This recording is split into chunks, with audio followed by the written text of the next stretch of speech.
bienvenida a la doctora Carolina Ávila, catedrática universitaria, especialista en comunicación. Vamos a hablar sobre la coyuntura política local desde el punto de vista, desde la óptica de la comunicación. Y para iniciar este diálogo, qué mejor manera que escuchar algo que nos dijo ayer una actora política, Yasmín Vega, quien dio declaraciones que realmente nos han impactado sobre cómo se mueven varios políticos locales. Escuchémoslo. Convocados para recibir apoyo del gobierno. ¿Qué se dijo? ¿Qué se discutió allí?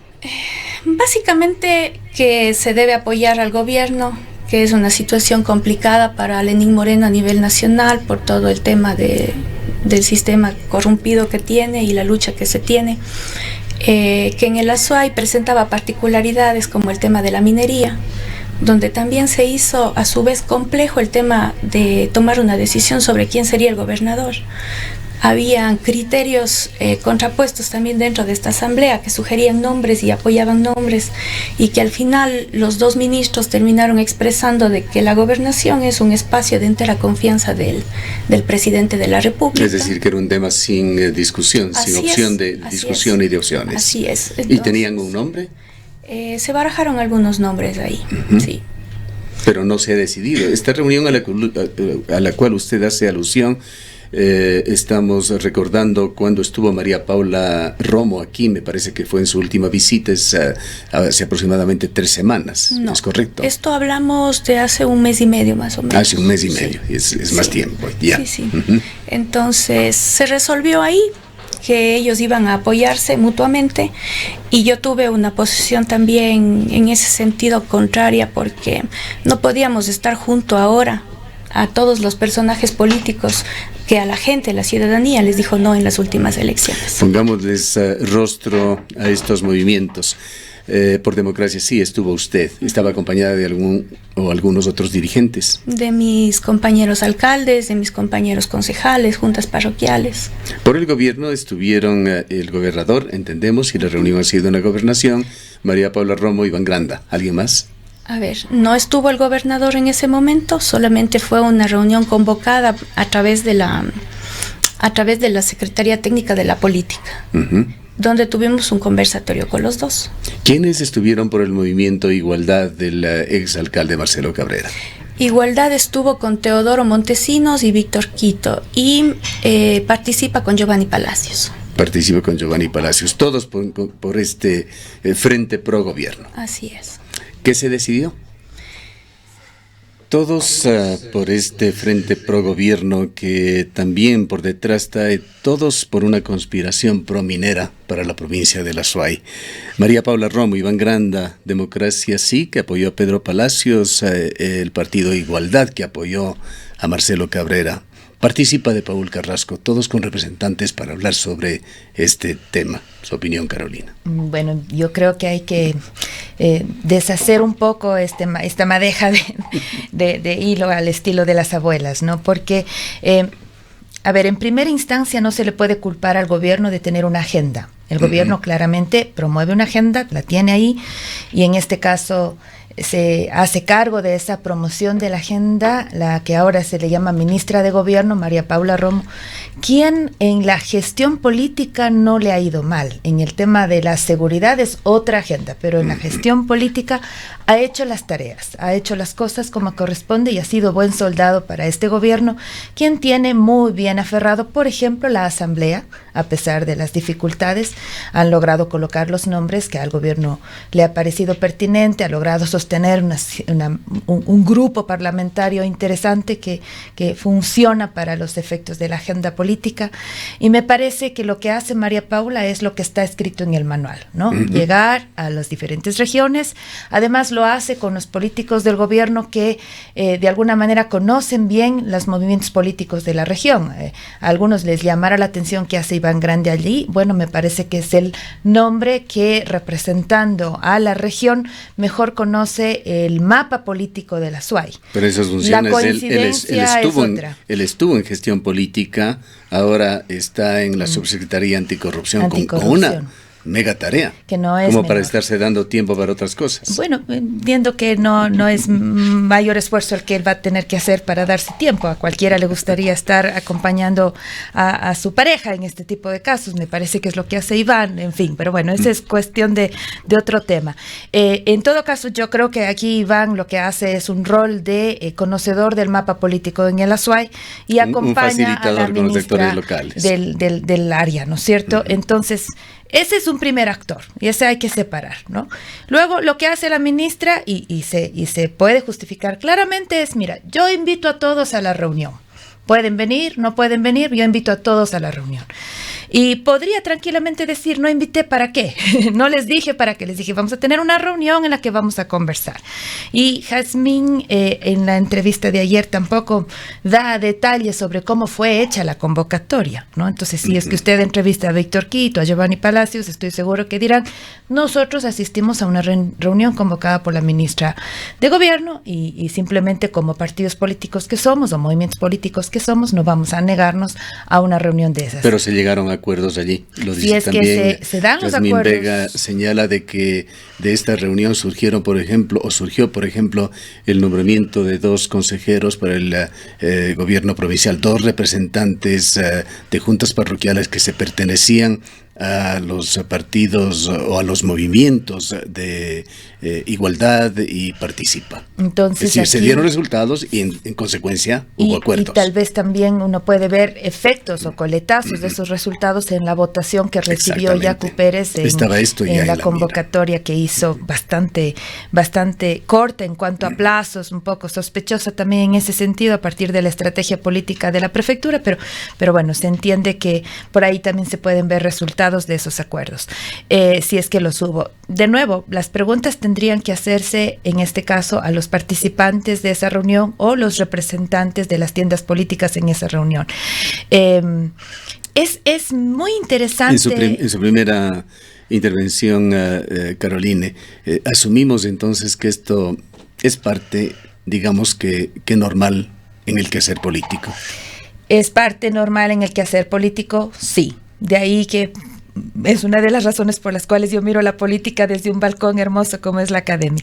Porque en verdad, y usted desde el periodismo. O como el diario País comentaba el día de ayer, es las razones también para la decepción de los jóvenes con la política. Es la razón fundamental, porque les dicen una cosa, les prometen una cosa y hacen otra, ¿no? Usted decía, tienen derecho a reunirse, tienen la ministra derecho a conversar, a dialogar. Lo que no creemos que tienen derecho los políticos es a la doble faz, al hacer unas cosas y al tener un discurso de 180 grados de diferencia. El tema minero es interesante porque permite ver eso. Ese tipo de doble faz, ese discurso doble faz es fácilmente analizable a partir de ciertos elementos que la historia nos permite recoger, pero no necesariamente se identifica tan rápido, más bien es, mira lo que dijo en términos, por ejemplo, no sé, del Yasuní y 2 años después, mira lo que pasa. Lo que llama la atención en este hecho muy puntual es que hemos salido de un proceso electoral muy reciente, la campaña enero, febrero, fue muy reciente, y un tema de campaña fue el tema minero, ¿no? En ambos espacios, tanto en la prefectura como en la alcaldía, se hicieron esas preguntas, se dieron respuestas, hay evidencias, hay audios, hay videos que comprueban las posturas de los políticos en torno al tema minero. Los debates, todos los debates, tanto de alcaldías como prefecturas, tenían la pregunta sobre la minería, estaba allí, la gente se veía obligada a responder. Entonces, llama la atención que habiendo estos candidatos en su momento respondido con un tipo de discurso, ahora, diremos de alguna manera, ajustan sus discursos ya no en procesos electorales hacia temas que podrían darles réditos políticos, que es la única manera que tienen de negociar, ¿no? Lamentablemente, los cargos que te doy, los nombramientos que te doy, los apoyos políticos asumió que te y doy. apretó el acelerador en este tema. Yo en el Consejo Municipal en 2 meses meses y medio jamás se lo trató. Yo quiero entender eso, porque una de las críticas que la oposición le hace a Yacu Pérez es el apresuramiento con el que trató el tema en este consejo provincial clave que se reunió, ¿no es cierto? Entonces, dicen, un tema tan sensible, tan grave, no se puede tratar tan rápido, necesitas socializarlo, necesitas hablarlo con todas las tiendas políticas, llegar a un consenso, intentar ganar. ¿Quién sabe? Y es este tipo de reuniones y agendas gubernamentales que puso el pie en el acelerador de la prefectura, de la agenda de la prefectura. Por otro lado, como lo miro yo más desde lo comunicacional, es que el mejor escenario para un activista siempre será la calle, en donde se siente más cómodo, en donde se permite cumplir un rol que lo ha desarrollado por más de 20 años. Y me parece que el escenario que a Yacu le favorece, Yacu Pérez Guartambel, es la calle, el activismo, y lo que le dio paso a esta negativa, a este rechazo en la Cámara, es que ahora la pelea es peleando, como se dijera coloquialmente, y en un terreno en donde a Yacu Pérez Guartambel no le ha ido mal, ¿no? Los buses se pagan, la gente está ahí en las calles, y no solamente se trata de llevar buses, sino también de movilizar, y hay unas habilidades que en ese sentido Yacu Pérez las tiene, indistinto de que si se pagan o no los buses, él tiene la facilidad de sacar gente a la calle. De la mano de las acciones políticas viene la comunicación. ¿Cómo mira usted a los gobiernos locales en esta materia? 100 días de gobierno por Facebook sería un muy buen titular para ese tema, y eso probablemente se refleja en las actividades, sobre todo que a nivel del Cabildo cuencano se dan, ¿no? Me parece que la asesoría, entiendo que el profesional David Armendáriz, que apoyó en el proceso electoral, se mantiene de una u otra manera en el proceso gubernamental. Y una de las críticas que ha recibido en términos de gestión ha sido que ya es alcalde, ya no es candidato, y que hay ciertas formas que se deberían mantener. Ciertas formalidades. Sin embargo, la aprobación no está mal. Sedatos había mencionado una aprobación de gestión de 54% de votos, perfiles de opinión, inclusive le da un poquito más. Que es mucho mejor que el porcentaje con el cual ganó. Claro, no, y eso está bien, se espera eso, y porque normal. Por lo general una persona gana justo, pegadito, ¿no? Le pasó, por ejemplo, a Lenín Moreno, ganó con las justas, algunos inclusive dicen que no ganó, pero inmediatamente después subió al 80% de aprobación, ¿no? Entonces, claro, este momento es otra de la realidad, pero eso normalmente suele pasar en el primer proceso, en donde hay una suerte de luna de miel entre quien está en el poder y quienes están para, diremos, de alguna manera criticar o analizar u observar con mayor detalle esa gestión, ¿no? En esto de los errores y los aciertos, ¿cómo mira usted el desarrollo hasta aquí? Por supuesto que todo es muy temprano para evaluar al municipio de Cuenco, evaluar la gestión del alcalde, pero ¿cómo mira hasta el momento el manejo del tema más candente, más delicado de esta ciudad, el tema tranvía? Esa es una muy buena pregunta. Hace poco conversaba con algunos de los actores políticos y me llamaba la atención todavía el silencio de esos actores políticos en torno al tranvía. Me parece que ellos lo que están haciendo es esperar este espacio, insisto, de pausa, de gracia que se le da a la nueva autoridad, que son los famosos 100 días, y entiendo que ya estas representantes de lo que se le podría llamar la oposición comenzarán a pedir pista en los medios de comunicación para pronunciarse con sus respectivas evaluaciones. Me parece que no existe claridad en la gestión y por lo tanto en el relato, en el discurso. Se dispersa a partir de diferentes actividades que podrían ser boom mediáticos, pseudo eventos, actividades que puedan mostrar algo de gestión, diremos, pero no hay un relato concreto, preciso, que permita orientar tanto la gestión como la comunicación. Eso no le pasa, por ejemplo, a la prefectura. Si usted le pregunta a cualquiera, ¿qué está haciendo el Yacu? La gente sabe que el Yacu está defendiendo el agua. Puede estar criticando eso. Las imágenes que se le cruzan más rápidamente son aquellas mingas que está haciendo en la ruralidad. No hay un solo bache, decir, o está mingando. Ya, no hay un solo bache probablemente solucionado. Las vías siguen con huecos. podrían decir eso, pero está con pico y pala, está limpiando cunetas, está llevando también la maquinaria y está cuidando el agua. Entonces, y martillando diariamente sobre el agua. No se pierde un poco porque hay un relato claro, ¿no? Y ese es el relato del activista. La crítica que se hace es que él lo ha dicho. Mi marca es el agua y yo estoy llevando esa marca a nivel provincial. ¿Qué tanto influye lo personal, su consigna personal, en un rol en donde el agua es un componente más y de otros que la provincia necesita, ¿no? Entonces ahí se puede criticar, por ejemplo, en el caso de la prefectura. Sin embargo, hay un relato, comunicacionalmente hablando, hay un relato claro que ha sido bastante bien colocado, ¿no? ¿Qué es lo que sucede en alcaldía? En la alcaldía yo quisiera ponerle dos puntos recientes, fresquísimos. El uno, el que acabamos de tratar con el gerente de MOVEP, que es calificado justamente en materia de comunicación como una cortina de humo por quienes se pertenecen a la administración anterior, Adrián Castro concretamente.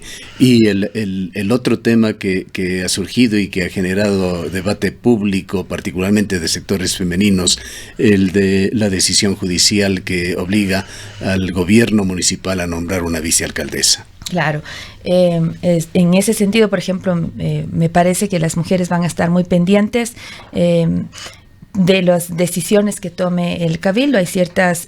Digo el cabildo porque esto no es solamente una decisión del alcalde, sino también del consejo cantonal que actuó en esa sesión. Pero claro, sin duda alguna es el alcalde que liderará de alguna manera las actividades al respecto. Ojalá y el titular no sea 100 días contra las mujeres, pero las mujeres están muy, muy pendientes, están observando con detalle los pasos que se dan, ¿no? Me parece que hay ciertos pasos que son obligatorios, que no hay cómo evitar, que son estos de aclaraciones, de ampliaciones que se requieren dar. Y hay otros que son opcionales, por ejemplo, el de apelar a otras instancias judiciales. Habrá que ver qué camino toma la municipalidad en ese sentido y luego también cómo la opinión pública recogerá eso, ¿no? Ese tipo de decisiones. Yo creo que habrá que esperar, pero sin lugar a dudas fue un sacudón. No deja de ser sensible para la municipalidad que venga un juez y les diga, ustedes están haciendo mal, incluso actuando sobre lo ilegal, ¿no? Entonces yo creo que por esa razón... Por allí escuchamos de que había la posibilidad o la intención desde el municipio de Cuenca de apelar a la decisión judicial. ¿Y cómo se vería en cambio eso? Por ejemplo, desde un segmento que cobra cada vez más fuerza en el discurso político y en el accionar, que es el segmento del rol de las mujeres en los diferentes espacios académicos, políticos, sociales, económicos, etcétera, ¿no? Entonces, en este momento, el apelar a esa decisión, a ese dictamen, en algunos segmentos podría analizarse como una confrontación con, en este caso, la participación de las mujeres en política. Por otra parte, dos consejos en cantones azuayos y también en la capital de la República han decidido ir el camino de Cuenca. Ya están con el mismo proceso. La Defensoría del Pueblo ha iniciado, diremos así, el proceso en esos cantones y es interesante ver, incluso por comparar, ¿no? Cómo reaccionaría una administración versus lo que está haciendo la administración en Cuenca. No es fácil para Pedro Palacios, no es fácil porque además él ha intentado insistir en que su municipalidad es amplia, incluye a todos los segmentos y que a su vez ha planteado mirar los perfiles por sobre el tema género. Eso tal vez puede ser criticable, pero eso es lo que él ha intentado decir. Entonces, ¿cuánto de eso se puede ver en la práctica?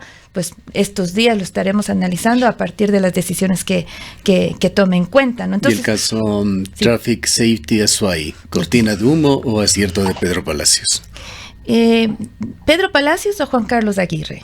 ¿Por qué hago esa pregunta? Hace 4 años atrás me parecía exactamente lo mismo, que era la EMOV, la gerencia, en su momento creo que estaba inclusive antes de Adrián Castro, la gerencia que estaba dando soporte al relato comunicacional de la alcaldía. Anteriormente sabíamos que eso le pasaba a Etapa. Etapa era no solo la que llevaba más presupuesto, sino que la que daba fuerza en la gestión, ¿no? Por eso la alcaldía no se separaba de etapa, incluso lo metían dentro del misma bolsa. ¿Qué es lo que pasa en estas dos últimas administraciones? Que a mí me da la impresión que el tema tránsito, transporte, etcétera, son los vectores de una gestión. Y lo mismo vi hace 4 años atrás y ahora estoy volviendo a ver. Las actividades de la municipalidad están de alguna manera muy vinculadas con lo que la EMOV haga o deje de hacer, diga o deje de decir. Entonces, lo que veo que está pasando es que Aguirre está haciendo una administración, una gestión de una empresa pública en la que se ancla muy bien el alcalde Palacios para poder dar soporte a su administración. Culminemos con un análisis de lo nacional, siempre con un enfoque hacia lo local. Lenín Moreno y su relación con la provincia de La Suaya. Aquí me permito poner un ingrediente para su análisis y una opinión personal. Me parece que hay un articulador entre el gobierno y Cuenca. No es precisamente Iván Granda, sino más bien Iván Carvalho. Me pareció interesante escuchar todo lo que Iván Carvalho ha estado mencionando y haciendo, sobre todo porque son los temas que a Cuenca le interesan, ¿no? A Cuenca le interesa sacar el tranvía, ¿no? El tranvía no deja de ser un gran desafío y todo lo que se pueda hacer mención sobre eso evidentemente ayudará. Ahora un poco duerme el sueño de los justos, pero ya con el informe de Contraloría se comenzarán de nuevo a sacar más detalles al respecto y habrá a ver qué dice el gobierno al respecto. Pero lo más reciente es el tema de la conectividad, ¿no? El tema de la conectividad aérea, lo escuchamos a Carvalho en los discursos emocionados de ayer. Entonces, diremos, siempre será responder al clamor cuencano, al clamor azuayo. Bastante júbilo para un tema que, si bien indudablemente tiene trascendencia para la ciudad de Cuenca, pero que debíamos haberlo superado hace medio siglo. Y no lo hacemos. Y yo no sé si es que esta sea una solución también, ¿no? Habrá que ver cómo se comporta el cuencano. Puede ser, con seguridad me equivoco, pero la reacción que tengo es que si le hubiesen dado esa solución a Jaime Nebot no la aceptaba. Pero como le dieron a los cuencanos, nosotros no solamente que la aceptamos, hacemos campaña por eso. El domingo hubo un hashtag articulado en redes sociales desde el sector público haciéndole una campaña a una empresa privada. Particularmente me llama la atención, ojalá cualquier otra empresa privada le pida lo mismo al sector público. Está público. Calificando a los cuencanos como parroquianos. Tal vez muy conformistas, tal vez necesitamos creernos nosotros un poco más. ¿Cuántas horas va a tener un cuencano que hacer por avión para llegar a Guayaquil con esta propuesta que nos da Aeroregional? Seguirá siendo más práctico las famosas busetas o microbuses, sin duda. Entonces, ¿estamos solucionando un problema de conectividad? ¿Qué precio tiene? Yo entiendo que no queremos quitar con esto lo importante de una conexión aérea. Hay muchísima gente que no puede hacerlo simplemente por tierra. Y el hecho de ir y hecho de resolver un problema cuando uno tiene que comprar un pasaje de última hora, por ejemplo, es un segmento en el que era un abuso, totalmente. $300 por un pasaje de última hora versus los 160 que ahora se propondrían en la ruta Quito-Cuenca. Y eso ojalá ayude. Guayaquil-Cuenca, creo que Quito-Cuenca es 200. Ya, entonces el tema sería ahí, de alguna manera, que el mercado comience a reaccionar al ponerle un actor más que pinche, ¿no? Que presione, ¿no? Eso se agradece, pero me parece que todavía es muy poco. Insisto, si Jaime Nebot hubiese recibido esa solución, probablemente no la aceptaba. ¿Para el gobierno seguimos siendo un apéndice del país? Lamentablemente es la impresión que queda. Me parece que así como fue la época anterior, a pesar de tener muchos cuencanos en Carondelet, no necesariamente se resolvieron y había en la opinión pública muchas quejas, sobre todo en el tema de transporte, en movilidad, en conectividad, que seguíamos siendo no la tercera provincia, sino la número 15, número 20, en fin.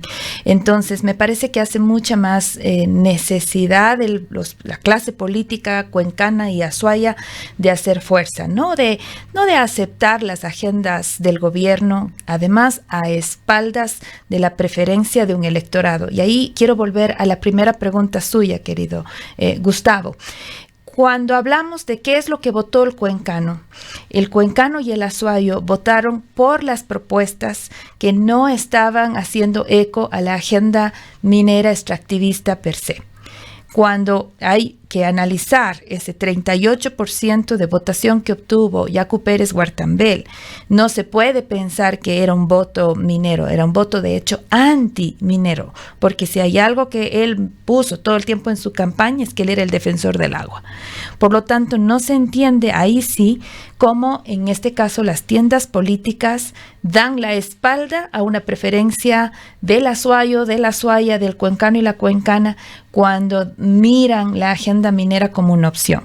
Me parece que esa propuesta requiere mayor análisis, una mejor lectura de las preferencias del votante, y si es que van a cambiar de discurso, pues un poquito más de honestidad, ojalá. Sin ser tan buenos analistas como usted, pero nos atrevemos, como lo hemos señalado ya en Twitter, de que es una apetencia de los políticos, la cual es por estar congraciados y muy cercanos al poder, y parece que eso prima por sobre otros intereses más legítimos. Veamos qué pasa después de los próximos 100 días. Gracias por su presencia. Siempre un placer de tener a Caroline Ávila, profesora de la Universidad de La Azuay, PhD en Comunicación.